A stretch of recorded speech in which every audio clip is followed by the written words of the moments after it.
नमस्कार, मैं हूं सौरभ शर्मा। आप देख रहे हैं जवाब दो। सुप्रीम कोर्ट ने 10 अगस्त तक नुपुर शर्मा की गिरफ्तारी पर रोक लगा दी है। इस वक्त की सबसे बड़ी खबर यही है। कोर्ट ने भी आज माना कि नुपुर शर्मा की जान को खतरा है। 10 अगस्त तक नुपुर के खिलाफ कोई गिरफ्तारी जैसी कार्रवाई भी नहीं होगी, यह भी सुप्रीम कोर्ट ने आदेश में जारी किया है। कोर्ट की बात सही है, इसमें कोई शक नहीं कि नुपुर शर्मा की जान खतरे में है। सिर्फ नुपुर शर्मा का समर्थन करने पर 2 लोगों की हत्याएं की जा चुकी हैं। पोस्ट और कमेंट करने पर कई लोगों को सर तन से जुदा की धमकियां दी जा चुकी हैं और नुपुर का सर कलम करने पाकिस्तान से कट्टरपंथी घुसपैठ करना है। नुपुर का समर्थन करने वालों की हत्या के बाद मारे गए लोगों की आर्थिक मदद करने वाले सांसद को धमकी दी जा रही है। फुलवारी शरीफ में पकड़े गए पीएफआई के जिहादी नुपुर का फोन नंबर, पता और फोटो वायरल करते पाए गए। नुपुर का गला काटने वाले को खुलेआम जमीन, जायदाद और दौलत देने का वादा किया जा रहा है। हिंदुस्तान संविधान से चलता है, शरिया से नहीं चलता। लेकिन नुपुर के लिए अफगानिस्तान और सीरिया वाली साजिश की फरमाइशें भी हो रही हैं और फौज भी खड़ी हो रही है। नुपुर ने जो किया उसके साथ कोई नहीं है, लेकिन नुपुर के साथ जो हो रहा है उसके साथ भी खड़ा नहीं हुआ जा सकता। आज मुकाबला में हम तस्वीर के दूसरे पहलू को, लीगल और लॉजिकल पक्ष, दोनों आपके सामने रखकर बात करेंगे। हम ये जानना चाहेंगे कि क्या नुपुर को सिक्योरिटी ऑफ लाइफ का हक नहीं है? क्या नुपुर शर्मा को ताउम्र सुरक्षा नहीं मिलनी चाहिए? क्या उसकी गलती को भारत के कानून और भारत संविधान के तहत सजा मिलने तक सुरक्षा नहीं मिलनी चाहिए? भीड़ को यह हक किसने दिया कि नुपुर को अपने ढंग से सजा देने के नारे लगाए? नुपुर को उसका कानूनी हक मिले, इसमें किसको और क्यों ऐतराज होना चाहिए? हमारा सवाल है, क्या कट्टरता के खंजर से नुपुर को सुरक्षा मिलेगी? और यही मांग जो है वो आज सुप्रीम कोर्ट में न्यायाधीशों के सामने नुपुर शर्मा की वकील ने भी रखी और कहा कि नुपुर शर्मा की जान को गंभीर खतरा है। 2 लोगों की हत्याएं हो चुकी हैं। जैसा हमने आपको बताया, एक सांसद जो कि उदयपुर में मारे गए कन्हैया लाल के परिवार की मदद करने के लिए जाते हैं, अपनी श्रद्धांजलि अर्पित करने के लिए जाते हैं, उनको धमकी दी जाती है। बिहार में एक शख्स केवल नुपुर शर्मा का वीडियो देख लेता है तो उस पर चाकू चला दिया जाता है, चाकू से कई बार वार करके उसे लहूलुहान कर दिया जाता है। वह अस्पताल में है इस वक्त और आपने ये देखा ही है कैसे सर तन से जुदा के नारे बड़ी बड़ी सैकड़ों हजारों की भीड़ ने लगाए। इस कट्टरता के आगे क्या नुपुर शर्मा को प्रोटेक्शन की जरूरत नहीं है? आज अदालत के सामने यह बात कही गई कि नुपुर शर्मा को सुरक्षा प्रदान की जाए। नुपुर शर्मा को जान का खतरा है। पटना में प्रधानमंत्री की रैली में जो लोग गड़बड़ फैलाना चाहते थे, उस आतंकी मॉड्यूल के फोन में भी नुपुर शर्मा का नाम, नुपुर शर्मा का पता, नुपुर शर्मा का फोन नंबर और संदेश क्या कि जो पहले नुपुर शर्मा के घर पर पहुंचे वो नुपुर शर्मा पर हमला कर दे। आज ये खबर इंडिया टीवी ने आपको दिखाई और इस खबर का हवाला भी नुपुर शर्मा के वकील ने आज सुप्रीम कोर्ट को दिया।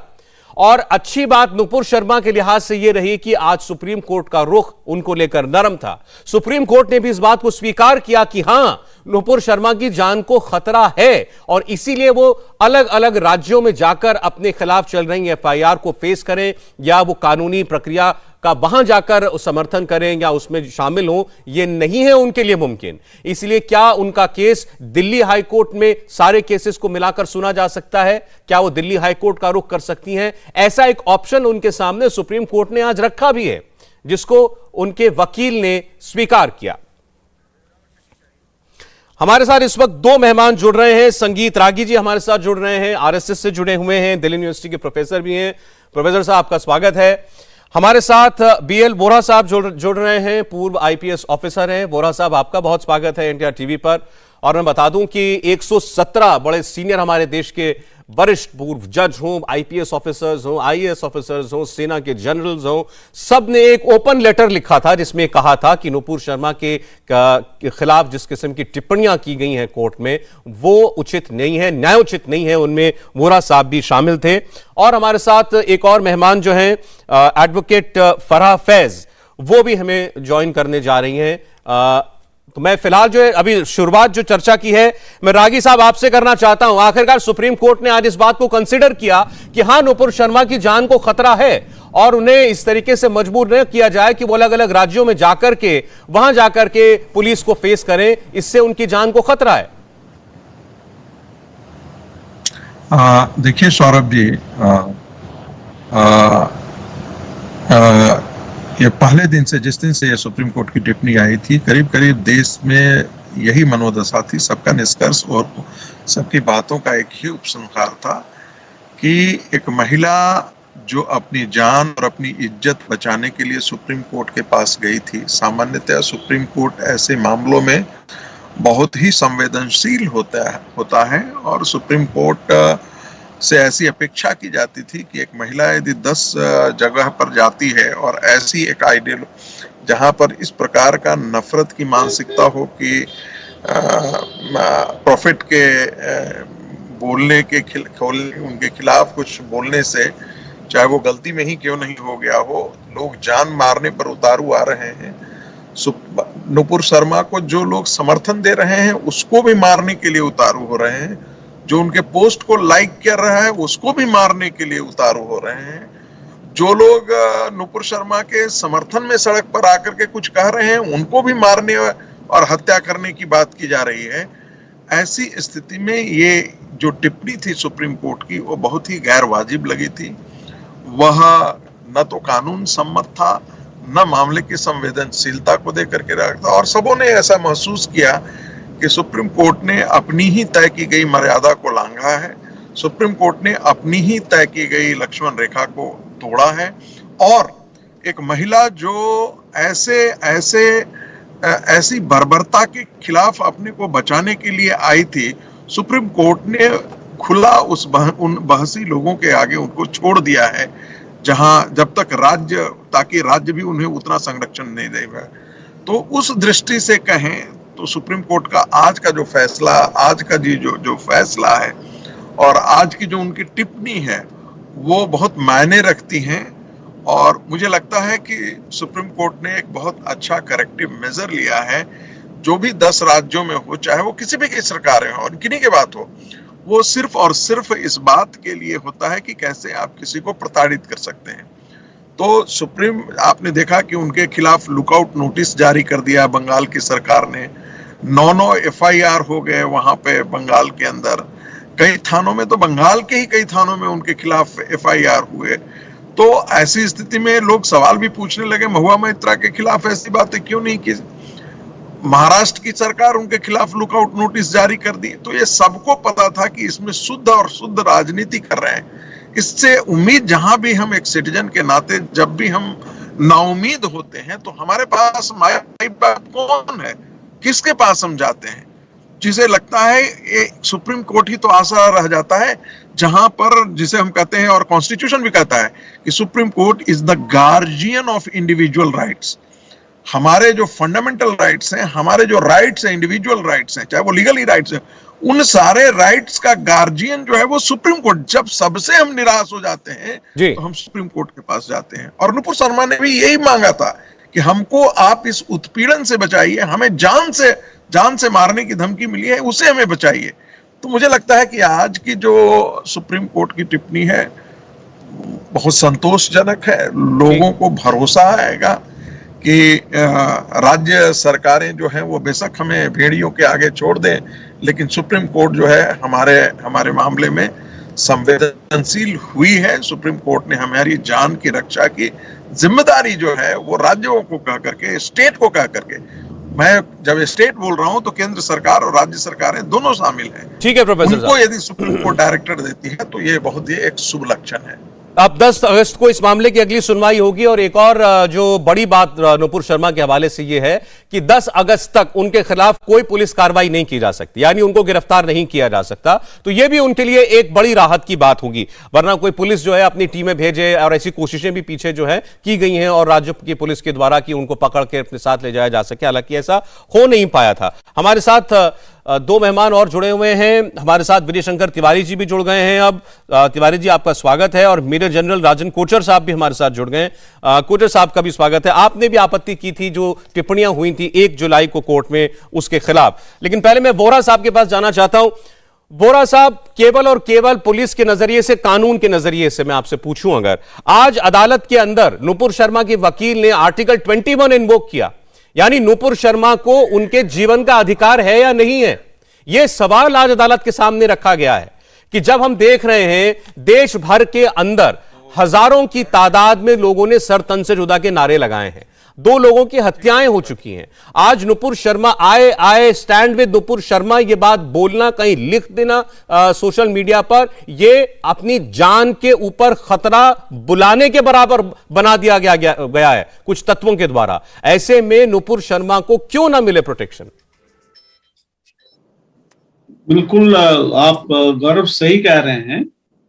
आज का जो सुप्रीम कोर्ट का फैसला है वो 2 तरीके से हमको देखना चाहिए। एक तो टिप्पणी के हिसाब से कि ऐसी कोई टिप्पणी नहीं हुई, पिछली बार जो टिप्पणी हुई थी उसकी वजह से उनकी जान को खतरा बढ़ा, कि आप भी जानते हैं, मैं भी जानता हूं, और ऐसा अपनी पिटीशन में नुपुर शर्मा ने कहा भी।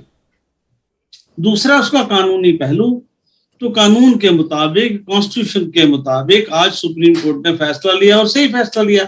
जो उनके साथ आज जो जजमेंट दी गई है, इंटरिम रिलीफ, ये है वो और केसेस में होता है, सबको होता है। तो ये सुप्रीम कोर्ट को उसी दिन कर लेना चाहिए था, लेकिन अब कोई हालात रहे होंगे, कुछ अपनी सोच रही होगी जजेस की, अब उसके बारे में तो अब कुछ नहीं कह सकते। लेकिन ये as a citizen Nupur Sharma का हक बनता है कि उनकी एफआईआर जो है क्लब की जाए, कि उनको गिरफ्तार न किया जाए, अननेसेसरली जगह जगह उनको भेजा जाए, जलील न किया जाए, और जहां जाएंगे उनकी जान को खतरा है। और आर्टिकल 21 तो आपने कहा, बिल्कुल सही कहा, तो उनका हक बनता है कि उनको प्रोटेक्शन दी जाए। और कानून जब सजा देगा, जब केस की ट्रायल होगी, जो होगा होगा, कानून अगर उन्होंने गलती की है तो एफआईआर दर्ज हुई है, इन्वेस्टिगेशन होनी चाहिए। उनको वैसे मेरे हिसाब से कहना भी नहीं चाहिए था, ये इतने बड़े कम्युनिटी को नाराज करके ऐसी रिलीजियस सेंटिमेंट्स होते हैं। पर खैर एनीवे, अब वो तो कोर्ट का मामला है, पुलिस की इन्वेस्टिगेशन का मामला है। तो मैं समझता हूँ कि कोर्ट ने आज मान रखा है, एक आम सिटीजन का मान रखा उन्होंने, आज उन्होंने ठीक फैसला किया है। और हम उम्मीद करते हैं कि 10 अगस्त को ये क्लब अब एफआईआर भी होगा। मुझे एक और भी डर है गौरव जी, ऐसा ना हो कि कुछ स्टेट्स इनमें से फिर राजनीति करनी शुरू कर दें। जी, उनको ऐसा नहीं करना चाहिए। चांसेस हैं, जो अपोजिशन पार्टीज हैं बीजेपी के खिलाफ जो हैं, वो ऐसा कुछ कर सकते हैं कि वो इस बात को ना माने, लेकिन सुप्रीम कोर्ट का आदेश तो सबको मानना ही पड़ेगा। तो एक कानूनी प्रक्रिया है, शोकाज नोटिस या नोटिस भेजा गया, उनको जवाब मांगा गया उनसे। तो 10 अगस्त तक मुझे लगता है कि ये दोनों फैसले हो जाएंगे। एफआईआर जो है तो क्लब हो जाएगी, और उनकी प्रोटेक्शन के लिए मुझे लगता है सुप्रीम कोर्ट को कुछ आदेश और भी देना चाहिए था आज की डेट में, कि उनको सिक्योरिटी प्रदान की जाए। क्योंकि खाली कह देने से कि भाई उनको खतरा है, उससे बात नहीं बनेगी। ये जिम्मेवारी भी होनी चाहिए सरकारों की कि उनको प्रोटेक्शन दी जाए, फॉर्मल प्रोटेक्शन भी दी जाए। जी ठीक, ताकि उन्होंने कोर्ट कचहरी जाना है या पुलिस में भी जाना, तो उनकी प्रोटेक्शन तो होनी चाहिए एज ए नॉर्मल सिटीजन। अब ये सर 10 तारीख को देखते हैं कि ऐसा भी कोई डायरेक्टिव दिया जाता है। फिलहाल उनको लीगल प्रोटेक्शन जरूर एक मिल गई है कि कोई राज्य सरकारें उनके खिलाफ अब से लेकर 10 अगस्त तक अगर कोई नई एफआईआर भी हो जाती है तो उसमें भी गिरफ्तारी नहीं कर सकता। ये भी सुप्रीम कोर्ट ने आज कहा है। तो नुपुर शर्मा के लिए ये एक बड़े रिलीफ की बात है। लेकिन जब हम कहते हैं कि नुपुर शर्मा की जान को खतरा कितना गंभीर है, तो आपने आज ही की खबर देखी, विजय शंकर तिवारी जी पटना में जिस पीएफआई के मॉड्यूल को पकड़ा था पुलिस ने, और उनके मंसूबे इतने खतरनाक थे कि वो भारत में इस्लामी राज कायम करना चाहते हैं। पीएफआई से जुड़े हुए लोग 2047 तक, जो प्रधानमंत्री की सभा में प्रधानमंत्री जिस दिन शहर में हो वहां गड़बड़ी करने के लिए ट्रेनिंग कर रहे थे पिछले 15 दिनों से, ऐसे जिहादी तत्वों के बीच में नुपुर शर्मा का पता घुमाया जा रहा है, उनका टेलीफोन नंबर घुमाया जा रहा है, और यह कहा जा रहा है कि जो पहले नुपुर शर्मा के घर पहुंचे वो उन पर हमला कर दे। तो समझिए किस हद तक यह खतरा है।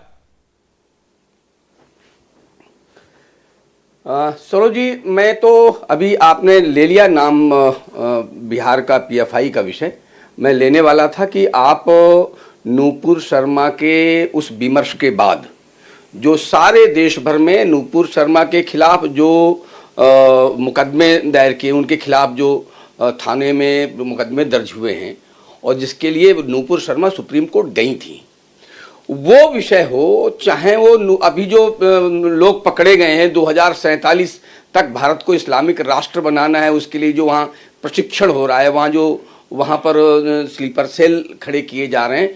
मैं इन सबको एक जैसा बनाकर देख रहा हूँ, चूंकि ये षड्यंत्र तो भारत में हो रहा है। क्योंकि नूपुर शर्मा ने इतना बड़ा कोई विषय नहीं रखा था कि आपने देश भर में जाकर के अनेक राज्यों में एक महिला के खिलाफ इतने सारे मुकदमे लाद दें और राजस्थान जैसे प्रांत में जाकर के 2 लोगों का गला काट दें। इसके बाद जो लोग भी नूपुर शर्मा के पोस्ट को लाइक करें उसको आप धमकाएं, और आज तक बदस्तूर जारी है। ऐसे परिप्रेक्ष्य में सौरव जी, वो जो माननीय सुप्रीम कोर्ट ने जब कहा था, माननीय 2 जस्टिस ने कहा था, उसके खिलाफ देश में एक बड़ा गुस्सा उस समय था। उसका कारण ये था कि ये जो आम ये पीएफआई के जो स्लीपर सेल हैं और इस प्रकार के जो लोग हैं, वो ये कहने लगे थे कि देश की सर्वोच्च सत्ता हमारे साथ है। देश में बहुत सारे लोग, बहुत सारा हिंदू हमारे साथ बोलता है। आपके साथ डिबेट में बैठ करके बहुत सारे पीएफआई तो खराब है, लेकिन नूपुर शर्मा को नहीं बोलना चाहिए। ये 2 लोगों की हत्या को तो सहन नहीं किया जा सकता, लेकिन नूपुर शर्मा को नहीं बोलना चाहिए। तो जो नूपुर शर्मा को भड़का रहा था उसके खिलाफ भी किसी ने बोला क्या? किसी ने नहीं बोला। तो ये जो पीएफआई का षड्यंत्र केवल सौरव जी बिहार में नहीं है, और वो जो कागज पकड़े गए हैं 2047 तक, वो भी झूठा नहीं है। क्योंकि भारत को खंड अभी करने की कोशिश नहीं, 2047 में भी किया गया, उसके पहले भी कितनी बार किया गया, तो ये किया जाता रहा है। लेकिन एक बात हिंदुओं के लिए कह लीजिए, देश के लिए कह लीजिए, बहुत अच्छी बात है, आज हिंदू उन पर विश्वास करना बंद कर दिया है। चाहे राहुल गांधी हो, चाहे अखिलेश यादव हो, चाहे तेजस्वी यादव हो, चाहे वो हरे कुर्ता पहन करके कुछ भी करते हो, ऐसे जो लोग हिंदुओं के खिलाफ विषमन करते हैं, चाहे कितनी भी ऊंची कुर्सी पर बैठा है व्यक्ति, उसके खिलाफ हिंदुओं ने अविश्वास पैदा कर लिया अपने में। उनका समाज में विश्वास नहीं रहा है। इसलिए पीएफआई का षड्यंत्र कोई होगा तो नहीं, पूरा तो नहीं हो पाएगा, क्योंकि हिंदू चेत गया है। लेकिन ये सरकार के लिए इन पर कार्यवाही कितनी कड़ी की जाए, अब ये निर्णय करने का समय है। और वो जो आम हिंदू जिसको लगता है, कभी कभी लगता था नहीं ये तो बहुत अच्छे लोग हैं, ये तो गंगा जमनी तहजीब है, तो गंगा जमनी तहजीब ये कैराना में, मेवात में और कश्मीर में नहीं दिखाई पड़ी, अब उनको ये भी समझ में आने लगा है। इसलिए पीएफआई का ये कर्तृत्व पूरा तो नहीं होने वाला, लेकिन हाँ, अब जैसे माननीय सुप्रीम कोर्ट ने आज कहा है कि अगर उस दिन कह दिया होता तो मुझे लगता है देश में माननीय सुप्रीम कोर्ट का सम्मान और बड़ा हो जाता। ये आज का कदम अच्छा है उनका।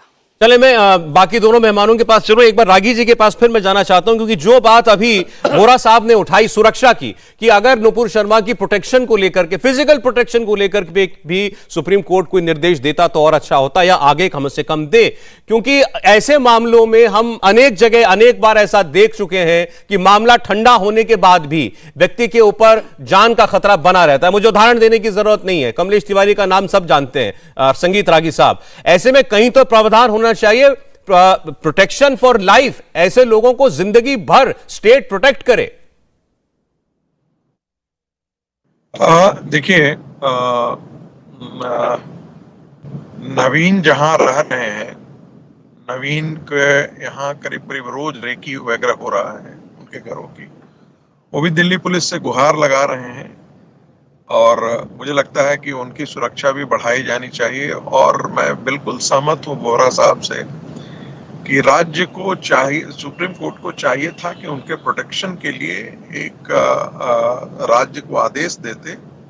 उनको जेड कैटेगरी की चाहिए, वाई कैटेगरी की चाहिए, एक्स कैटेगरी की चाहिए, मुझे बिल्कुल नहीं मालूम है कि उनकी सुरक्षा का क्या है। लेकिन निश्चित तौर पर दिल्ली पुलिस जो है इस मामले पर गंभीरता से इस मामले को देखी होगी।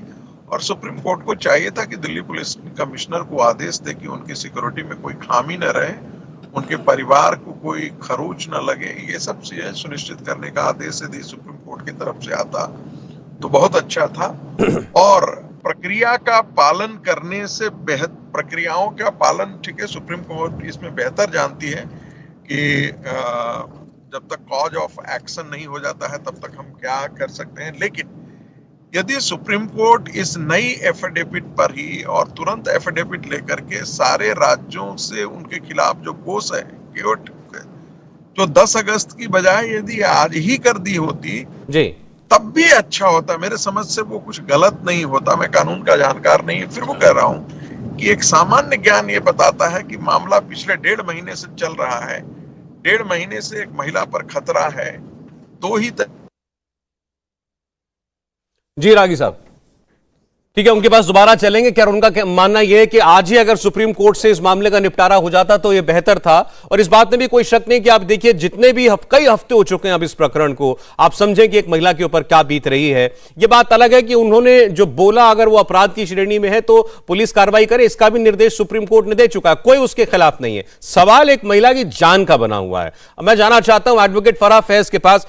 एडवोकेट साहब, आप मुझे बताइएगा कि सुप्रीम कोर्ट का रुख आज कुछ नरम था और उम्मीद जग रही है कि नुपुर शर्मा के सारे मामले दिल्ली में ही सुने जाएंगे और उनको एक सख्त सुरक्षा भी मिले, इसकी भी मांग उनकी तरफ से की गई है और राज्य सरकारें ऐसा करें। हाँ बिल्कुल, आज जो सुप्रीम कोर्ट का स्टेटमेंट है वो बिल्कुल सही है। दरअसल दिक्कत क्या है कि जो पिटिशनर ने अपनी प्रेयर में मांगा वो होता है, तो कोर्ट जो है वो उसी के अकॉर्डिंग जो है अपना जो है वो रिलीफ देती है उस पिटिशनर को। जो ट्रांसफर पिटीशन उन्होंने लगाई थी उसके लिए कोर्ट ने अपने व्यूज दे दिए, लेकिन उससे क्या हुआ कि उनकी जान को और ज्यादा खतरा बन गया और जो कट्टरपंथी लोग थे उनको ये लगने लगा कि हम सही हैं और जो हम स्टेप ले रहे हैं वो सही है। इससे नुपुर शर्मा की जान को और ज्यादा खतरा बन गया, ना सिर्फ उनको बल्कि उनके परिवार को भी। लेकिन आज जो नुपुर शर्मा गई है सुप्रीम कोर्ट में और उन्होंने जो है प्रोटेक्शन की डिमांड की है वो बिल्कुल सही है। ये चीज उन्हें पहले कर लेनी चाहिए थी। सबसे पहली बात होती है, देखिए कॉन्स्टिट्यूशन में हर किसी की लाइफ जो है वो इम्पोर्टेंट है, चाहे वो एक्यूज है चाहे तो वो कंप्लेनेंट है। वो एक्यूज हैं या नहीं है ये तो क्योंकि एफआईआर हो चुकी हैं, जब उनका ट्रायल होगा डिसाइड होंगी तभी पता चल पाएगा। और उतना पेशेंस ये इस कट्टरवादी समाज को, मुस्लिम समुदाय के जो कट्टरवादी लोग हैं उनमें नहीं है कि वो इंतजार करें ट्रायल का और फिर जो है कोर्ट का जो फैसला आता है उसके हिसाब से वो अपनी जो है वो मंशा जाहिर करें। क्योंकि जो एक मदरसे से शिक्षित जो तबका है वो इस सब का जिम्मेदार है। जिस तरह की जो भी कारनामे निकलते हैं तो देखिए उन लोगों के पीछे जो उनका बैकग्राउंड होता है वो सिर्फ मदरसा एजुकेशन होती है। तो ये पूरा मुस्लिम समुदाय लेकिन आज एक सवाल के दायरे में आ गया है पूरे। अभी जैसे अभी एक और पैनलिस्ट ने कहा है कि गंगा जमनी तहजीब जो है वो कही जाती थी। आज का जो आम मुसलमान है वो आज भी उसी गंगा जमनी तहजीब पर चल रहा है और चलने के लिए तैयार भी है और वो इन सब चीजों से परेशान भी है। जो परेशानी आ रही है वो आम मुसलमान को आ रही है।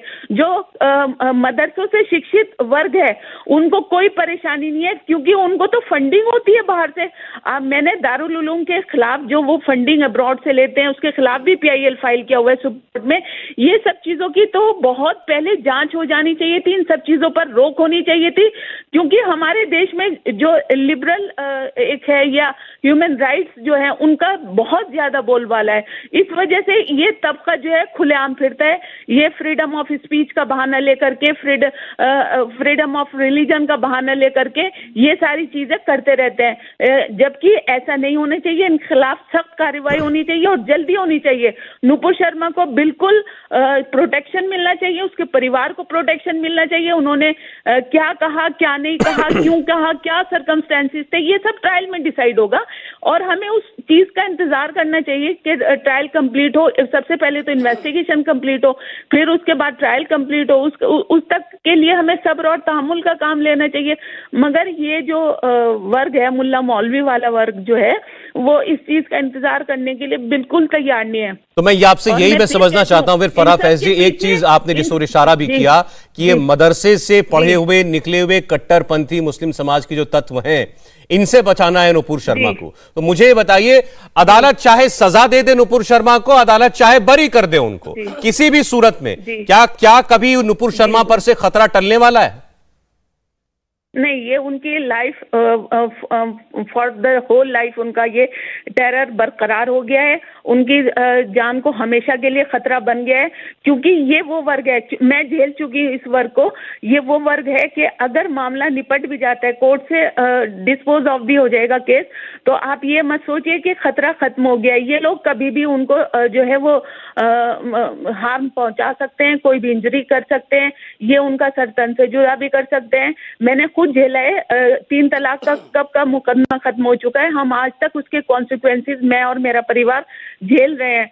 तो ये लोग जो हैं बिल्कुल मदरसे के जो पढ़े हुए लोग हैं वो सारे के सारे जो हैं इस चीज के जिम्मेदार हैं। और इनका जो पूरा हेड इंस्टीट्यूशन है दारुल उलूम देवबंद, जमीयत उलमा हिंद, जब तक जमीयत उलमा हिंद पर कार्रवाई नहीं होगी और जब तक उसको इस बात के लिए टाइट नहीं की जाती, आज तक उसने किसी महिला का केस नहीं लड़ा, लेकिन जैसे ही आतंकवादियों की बात आती है वो खड़े हो जाते हैं कि जी जमीयत इसका केस लड़ेगी। वो हमेशा आतंकवादियों का ही केस क्यों लड़ते हैं? इतनी तमाम मुसलमान महिलाएं परेशान हैं, उनके लिए कोई फैमिली एक्ट नहीं है, उसके लिए कभी वो आगे नहीं आते, उल्टा अपोज करते हैं। सुप्रीम कोर्ट भी अगर सो मोटो ले लेता है तो उस वहां भी अपोज करने पहुंच जाते हैं। अपने दारुल कज़ाई चला रखी है, उनके अपने सिलेबस हैं।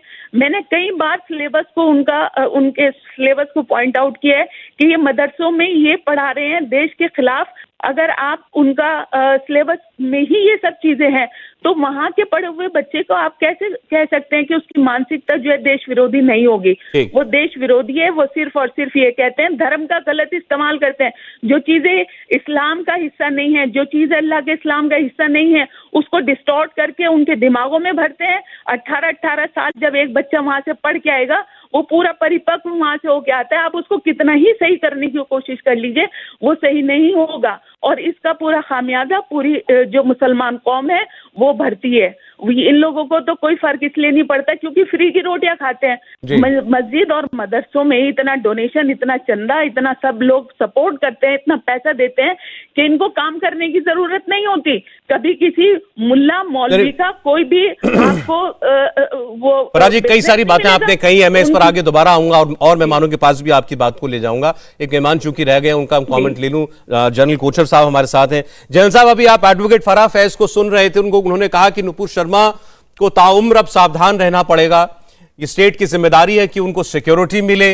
उन्होंने जो बयान दिया वो किस गुनाह के दायरे में आता है, ये कानून के जानकार बताएंगे, और अगर उस पर जो भी कानूनी कार्रवाई होनी हो वो हो, लेकिन एक महिला से उसके जीने का अधिकार नहीं छीना जा सकता। किसी को हक नहीं है हमारे देश में कि वो एक्स्ट्रा जुडिशियल किलिंग्स को सपोर्ट करे, या वो लोग जो आज कहते हैं कि नुपुर शर्मा ने भी बड़ा खराब काम किया था, लेकिन उस बारे में एक शब्द नहीं बोल पाते कि नुपुर शर्मा की जान लेने के लिए कितने लोग पीछे पड़े हुए। गौरव, सबसे पहले धन्यवाद, आपने मुझे अपने शो में इनवाइट किया है। और मैंने पिछले 2-3 स्पीकर्स को सुना है। मेरी ओपिनियन इसके बारे में यह है कि भारत का जो नागरिक है, हर एक को एक फंडामेंटल राइट है और कॉन्स्टिट्यूशन में है कि उसको एक फ्रीडम, सिक्योरिटी, रिस्पॉन्सिबिलिटी है स्टेट की देने के लिए। और जब ऐसे इंसिडेंट्स होते हैं, अनफॉर्चुनेटली जो ये पॉलिटिकल एलिमेंट्स हैं हमारे देश में, कुछ ऐसे एलिमेंट्स हैं जो पॉलिटिक्स और रिलीजन को एक साथ रखते हैं और साथ उसको। जनरल साहब, आपकी आवाज साफ नहीं पहुंच रही हम तक, मैं दोबारा आऊंगा आपके पास, इसको ठीक करने की हम कोशिश करते हैं। लेकिन जो फराह फैज जी ने कहा, जी संगीत रागी जी उस पर रिस्पॉन्ड करना चाह रहे हैं। देखिए, सबसे महत्वपूर्ण बात है कि नुपुर शर्मा ने जो कुछ किया वो आज तक मुस्लिम समाज उनसे बदला और प्रतिशोध के लिए ये इस मानसिकता से सड़कों पर आकर के उतर रहा है। ये एक ऐसा खतरा है जो इस पूरे राष्ट्रीय समाज निकल जाए, इस डरा नहीं रहा हूं। लेकिन जब एक समाज ऐसी मानसिकता बन जाए जब एक ऐसा समाज जो है जहां पर कोई बोलने, किसी गलती से भी कोई आवाज निकल जाती है और वह जीवन भर अभिशप्त होता है अपनी जिंदगी बचाने के लिए, तो एक सवाल खड़ा होना चाहिए कि हम एक कैसे समाज का निर्माण पिछले 70 साल में किए हैं। वे कौन से तत्व हैं जो आज भी जो है वो सर से धन से जुदा करने के लिए मानसिकता से आज भी खड़े हो जा रहे हैं और खुलेआम सड़कों पर, पूरे देश में सड़कों पर ये कर रहे हैं। ये उस समाज का वो हिस्सा है जो कहता है कि हम माइनॉरिटी हैं, हम डरे हुए हैं, हमारा उत्पीड़न हो रहा है। मुझे तो लगता है कि पूरा आज हिंदू समाज अपने आप को उत्पीड़ित महसूस कर रहा है। मैं ये बहुत गंभीरता से कह रहा हूं। ये सोचने का वक्त है कि हम कहां थे। विभाजन बर्दाश्त करके भी हम कितनी दूरी यात्रा करके आए हैं कि आज हिंदू समाज फिर से उस डरने की मानसिकता में आया है और राज्य जो है वह सुनिश्चित नहीं कर पा रहा है कि हम ऐसे तत्वों को जड़ से उखाड़ देंगे। ऐसी आइडियोलॉजी को जो इस प्रकार की घृणा पैदा करता हो, उसको हम उखाड़ करके फेंक देंगे हमेशा के लिए। ये डराती है कि हम एक कैसे लोकतंत्र का हमने निर्माण किया है। हमने कैसा कैंसर पाला है पिछले 70 साल में। ये हमको डराता है, ये हमें परेशान करता है। कल जाकर के कोई सौरभ शर्मा कोई एक प्रकार का क्रिटिकल कमेंट कर दे और कोई ऐसा सोच चला दे जहां पर हम सिर्फ लॉजिक की बात करें, हम सिर्फ रैशनैलिटी की बात करें, हम एक दूसरे को रोज कटाक्ष करते हैं और उसी में कोई आकर के कहे कि हम सौरभ शर्मा का सरतन से जुदा कर देंगे, हम खत्म कर देंगे। तो आप बताइए कि ये कैसा समाज का हमने निर्माण किया है। और हैरानी की बात है कि मुस्लिम समाज इन सारी चीजों के खिलाफ सड़कों पर नहीं आ रही है। जो बौद्धिक वर्ग था, जो एक छोटी सी घटना पर कैंडल मार्च लेकर के निकलता था, लाल किले से लेकर के इंडिया गेट तक जो कैंडल मार्च लेकर के निकलता था, रोज सड़कों पर आकर के उतरता था, वो आज शांत है।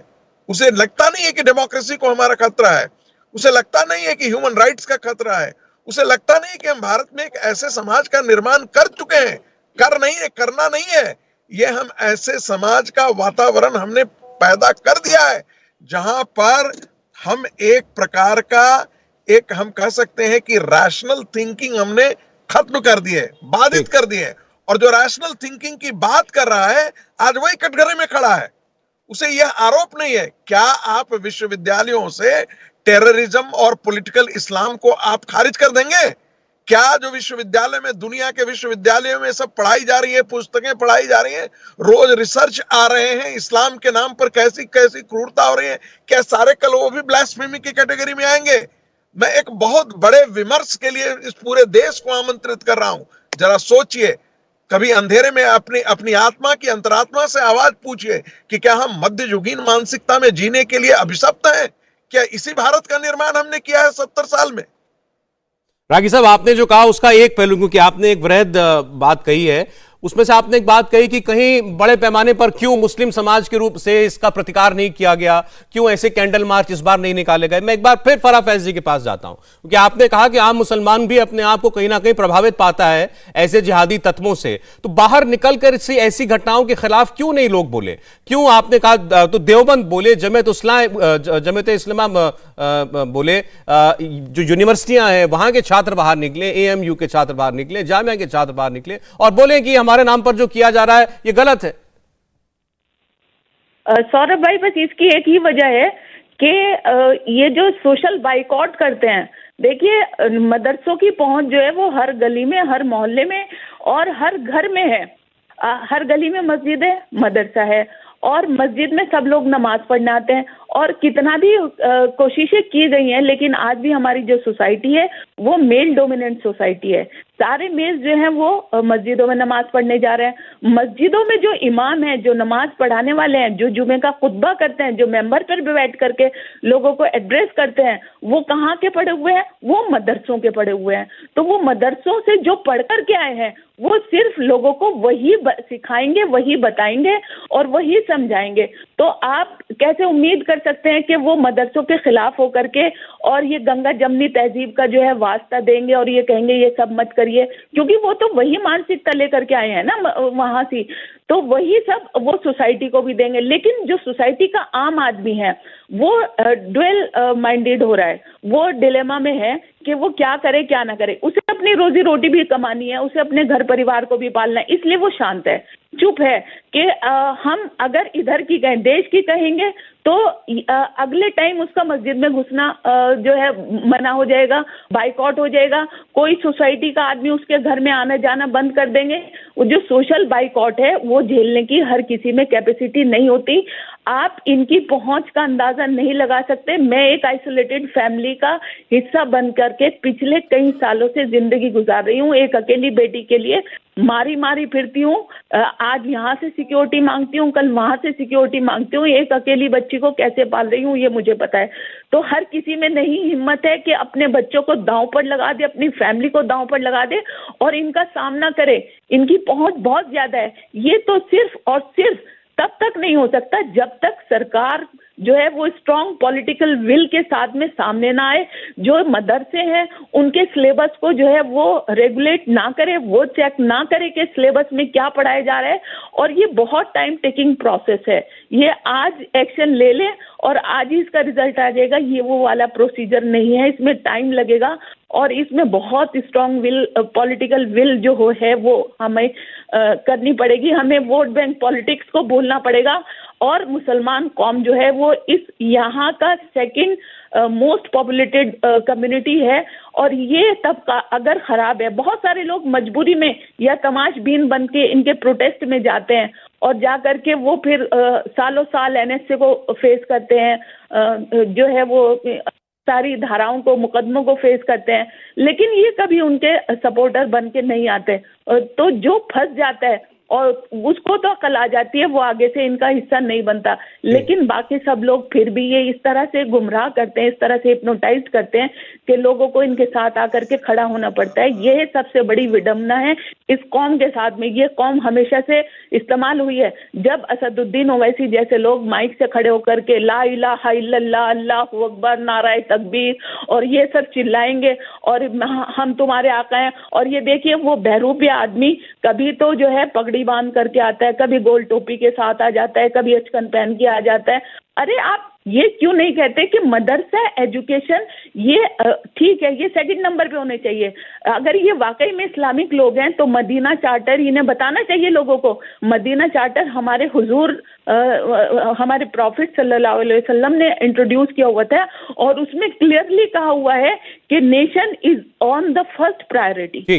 नेशन पहले है, कंट्री पहले है। जो आपका रिलीजन है वो सेकंड नंबर पे है। आप किस रिलीजन से आते हैं, आप किस तबके से आते हैं, आपकी क्या मान्यता है? यहाँ तो आप किसी से पूछ लीजिए धर्म पहले या देश, तो इस सवाल से ही लोग उखड़ जाते हैं, सवाल पर ही नाराज हो जाते हैं। फराह फैज जी, समय कम रह गया, मैं एक कमेंट जो है विजय शंकर जी का जरूर लेना चाहता हूँ। 10 सेकंड। अच्छा बोलिए रागी जी, समय कम है, शॉर्ट में बोलिए।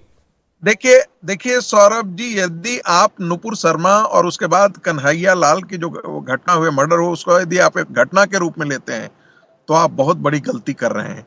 आप एक खूंखार आइडियोलॉजी से लड़ने के लिए तैयार कीजिए अपने आप को। यदि ये देश, यदि ये समाज, यदि ये राज्य उस खूंखार लड़ाई से लड़ने के लिए तैयार नहीं है वैचारिक तौर पर और ताकत पर, तो समझ जाइए कि आप लड़ाई लड़ ही नहीं रहे हैं। चाहे वो कोई भी पार्टी हो सत्ता में, कोई भी पॉलिटिकल पार्टी हो। मैं बहुत खुले मन से कह रहा हूं। देखिए बहुत सारी बातें आपने खुलकर कही हैं, फराह फैज जी ने कही हैं। मैं अब विजय शंकर तिवारी जी से पूछना चाहता हूं, कन्हैया के हत्यारों को पकड़ लिया आपने, अमरावती में आपने लोगों को पकड़ लिया, जिन्होंने नारे लगाया उनमें से कुछ को आप पकड़ लेंगे, लेकिन जो बातें बताई जा रही हैं कि ये कैंसर कितना गहरा है और इसकी जड़ें कहां कहां तक हैं, वहां पहुंचने के लिए क्या करेंगे तिवारी जी?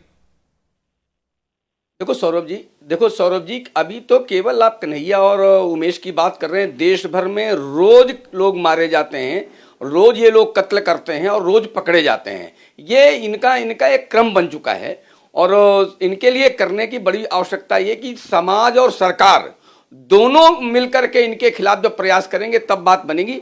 क्योंकि ये जैसे बार बार बात चल रही कि बहुत लंबा पीछा करके हत्याएं करते हैं। मैंने देखा है, कमलेश तिवारी है, दीपक शर्मा है, ऐसे सारे लोगों को बहुत पीछे तक इनके पीछा करके इनको मारा गया है। एक अंतर्राष्ट्रीय कम्युनिटी है और ऐसी कम्युनिटी है जो इस्लाम के अलावा किसी को कुछ नहीं समझती है, हर हालत में इस्लाम को वहाँ पर दबदबा चाहती है और इस्लाम का धर्म को वहाँ प्रसारित करना चाहती है, स्थापित करना चाहती है। इनके लिए केवल एक है, आज देखो दो तीन चीजें हैं सौरभ जी।